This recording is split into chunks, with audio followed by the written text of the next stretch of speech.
पहला, जब तक गुरुदेव ना मिले तब तक भगवान का कोई नाम चयन करो। जपते हो नाम, जो नाम जपते हो उसे निरंतरता में लाओ। बताने की जरूरत, पर यह बिना गुरु के काम नहीं करेगा।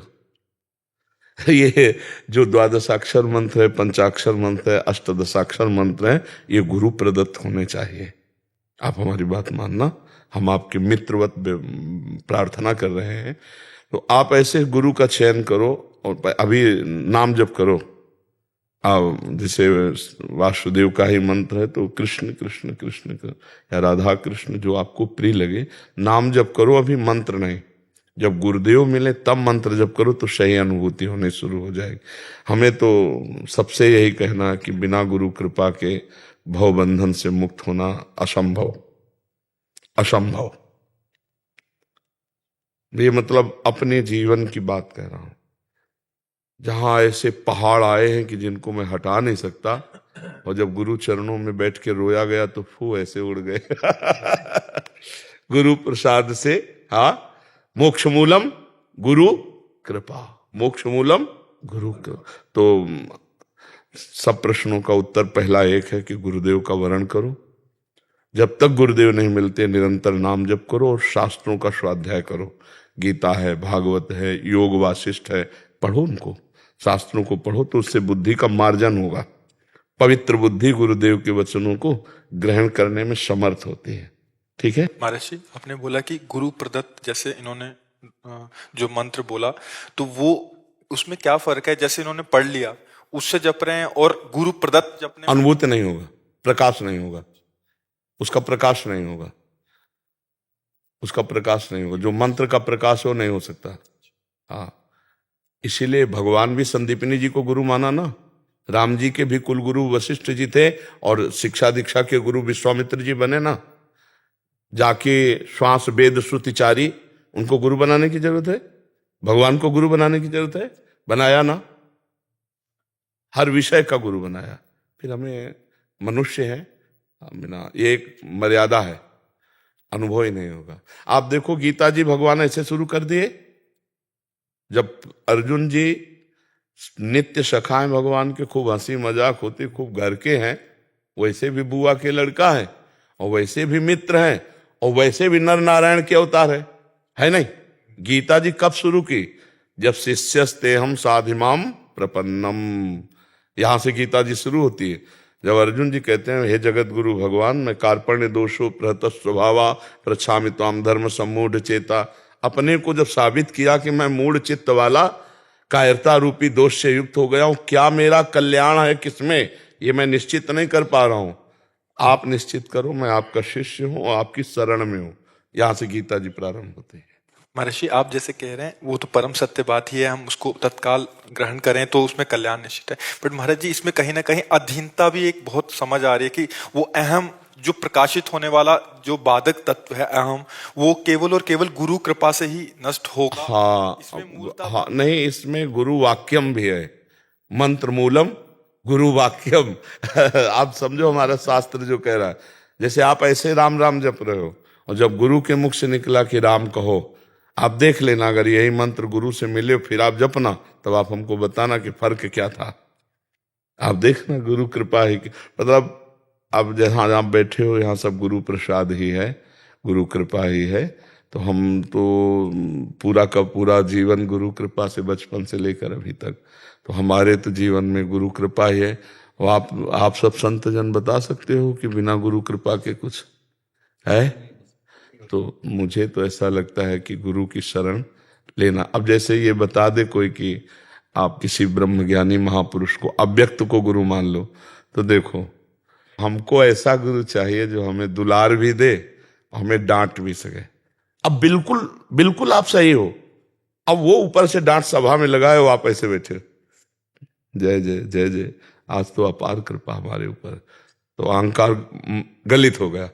तो मतलब हमने तो कोई गलती नहीं की, हमने तो अपनी अपनी अनुभूतियां बतानी चाहिए। वो अभी बकाया है, पूरा का पूरा है नहीं बकाया। तो कभी कभी प्रगट में गुरुजन ऐसी प्रतिकूलता रूपी औषधि मारते कि चार चार अहंकार हो जाए, वो गुरु से ही होगा। बस मंत्र मूलम गुरु वाक्यम। वो क्या कह रहे हैं बस हमें चुपचाप प्रश्न नहीं करना, गुरु के वचन जैसे निकले वैसे वैसे, अगर वो कह दिए ना खड़े रहो तो खड़े रहो। शरणागति ये उनकी कृपा से आएगी, नहीं बहुत जोर की शरणागति है कि आपको जो पसंद है वही मैं बात कहूंगा, वही आचरण करूंगा। अगर आप दिन को रात कहेंगे तो मैं अपनी आंखों को झूठा मानूंगा कि गुरुदेव कह रहे हैं रात है, मुझे दिन दिखाई दे रहा, मेरी आंखें झूठी है, गुरुदेव झूठे नहीं, गुरुदेव की बात सत्य है। ऐसे शरणागति ये जब आ जाती है तो ब्रह्मबोध अपने आप हो जाता है, क्योंकि कभी ग्रंथि पड़ी ही नहीं जड़ चैतन्य की। गुरु प्रसन्न साहब अनुकूला, मिटी सकल कल्पित भय सूला। कल्पनात्मक जो भय का शूल था वो मिट गया। जैसे स्वाप्निक दुख होता है ना, जगने पर मिट जाता है, ऐसे गुरु प्रसन्न हुए, करुणा करी, तो उनकी प्रसन्नता से अज्ञान तिमिर का नाश हुआ, तो दिखाई दिया कि कोई बंधन ही नहीं था, हम तो जीवन मुक्त थे, हैं, रहेंगे। समझ रहे बाप? कभी बंधन हुआ है क्या आत्मा का? है तो भी किसका मोक्ष? भव बंधन और भव मुक्ति दोनों अज्ञान है। क्यों प्रभु? एक बार उड़िया बाबा से पूछा पूज्य स्वामी अखंडानंद जी ने कि जीवन मुक्त अवस्था प्रभु, तो उनका अविद्या, उनका ये तो अविद्या का नाश होने पर होती है। तो बोले क्या वो बंधन युक्त था क्या आत्म तत्व जो जीवन मुक्त हुआ? तो बंधन भी और जीवन मुक्त भी दोनों अविद्या के ही नाम। यह अनुभूत महापुरुष बोल सकते, पढ़ा लिखा तुरंत बोलेगा कि अविद्या का नाश होने पर जीवन मुक्त होता है। जीवन मुक्त होता है कि जीवन मुक्त था? केवल है कि अनुभूत करनी है। बंधन का भ्रम नष्ट हुआ ना, बंधा तो नहीं था ना।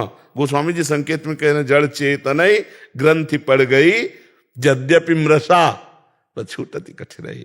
ये छूटता है गुरु चरणों से। गुरु चरणों बिना महत्पाद रजोभिषेकम, ये नाश नहीं होता अज्ञान। अज्ञान तिमिरांधस्य ज्ञानांजन शलाकया चक्षुरुन्मीलितम येन तस्मै श्री गुरुवे नमः। हम परमानंद स्वरूप हैं, थे, रहेंगे। ये भ्रम से देह भाव स्थूल सूक्ष्म कारण और इसी के बंधन से हमारा जन्म मरण हो रहा है। अजन्मा का जन्म हो रहा है, अमर का मृत्यु को प्राप्त हो रहा है। जो अमर है वो मृत्यु को, अविनाशी मृत्यु को प्राप्त हो रहा है। जो एक है उसे अनेक भास रहा है। जो अद्वितीय ब्रह्म सुख है वो भोगों की तरफ लालायित हो रहा है। बस यही भ्रम हटना है, गुरु कृपा है केवलम। अच्छा कुछ भी कर लो, अहंकार बकाया है तो कुछ हमें विश्वास नहीं होता किसी के ब्रह्म ज्ञान के उपदेश पर बिना स्थिति के। है स्थिति अगर देखनी तो थर्मामीटर अपनी जेब में रखो। 15वें अध्याय का श्लोक, निर्माण अमोहाजित संग दोषा अध्यात्म नित्या विनिवृत्त कामा द्वंद्वैर्विमुक्ता सुख दुख संगई गच्छन्त अमूढ़ा पदम अव्ययम तत्। ये थर्मामीटर है, अपने अंदर डाल लो चाहे बाहर डाल लो। अगर ये है तो परम पद के अधिकारी हो चुके हो, अर्थात ब्रह्मबोध हो गया। और अगर इसमें त्रुटि है तो अभी कुछ नहीं हो। ये थर्मामीटर है, भगवान ने बोला है। मान का किंचन मात्र भी स्पर्श नहीं, किंचन मात्र भी कहीं ना अपने शरीर में मोह ना किसी के शरीर में मोह। निर्माण अमोहा, और किसी भी भोग की ताकत नहीं कि उसके हृदय में इच्छा जागृत कर दे। जित संग दोषा, और क्यों? वो आत्मस्वरूप में नित्य स्थित रहता है। कैसे? बोले विनिवृत्त कामा, उसकी सारी कामनाएं शांत हो चुकी है। द्वंद्व भी मुक्ता, हर दुख सुख मान अपमान लाभ हानि हर द्वंद्व को उसने दूर फेंक दिया है। सुख दुख संगई, वो ज्ञानी महापुरुष भगवान को प्राप्त होता है। और मैं ये किया, मुझे ये मैं तो अहंकार विमूढ़ात्मा करता हमिति अन्यते, तो वो अभी मूढ़ता पिंड नहीं छोड़ेगी जब तक गुरुदेव भगवान नहीं मिलेंगे। इसलिए भगवान अर्जुन जी को पूरा उपदेश दिया तो अर्जुन जी को प्राप्त क्या हुआ? नष्टो मोहा स्मृति लग। ये मोह का नाश गुरुदेव की कृपा से होता है। इसलिए हमें सबसे प्रार्थना है कि अगर परमार्थ के स्कूल में आपको उन्नतिशील विद्यार्थी बनना है तो गुरुदेव की शरण लो। बिना गुरुदेव के आज तक कभी किसी को कहीं भी कोई गति मति नहीं प्राप्त हुई। मति कीरति गति भूति भलाई, जब जे जतन जहां जे पाई, सो जानो सत्संग प्रभाऊ, लोकों वेद न आनु पाओ। तो आपका इस विषय में कोई संशय? बहुत अच्छे भाग्यशाली हो, भगवान के मार्ग के पथिक हो, आप चलो, पर गुरुदेव का सहारा लेके चला।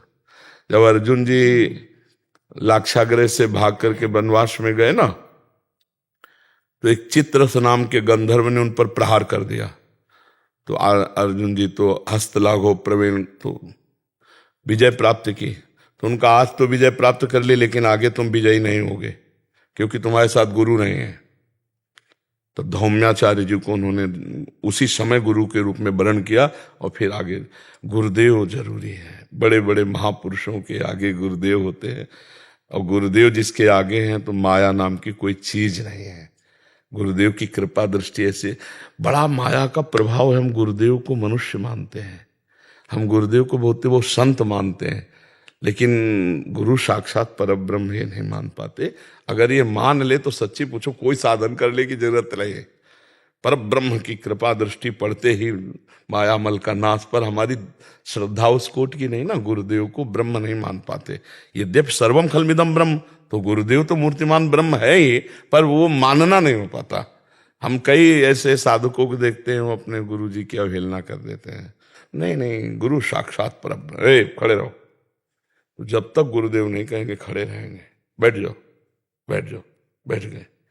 मतलब गुरुदेव का स्वरूप भगवान से भी बढ़कर है। एक तरफ भगवान है, एक तरफ गुरुदेव। तो हमारी पहली दंडवत गुरुदेव की होगी, भगवान की नहीं होगी। ले गुरु गोविंद दो खड़े काके लागो पाए, बलिहारी गुरु आपने गोविंद दियो।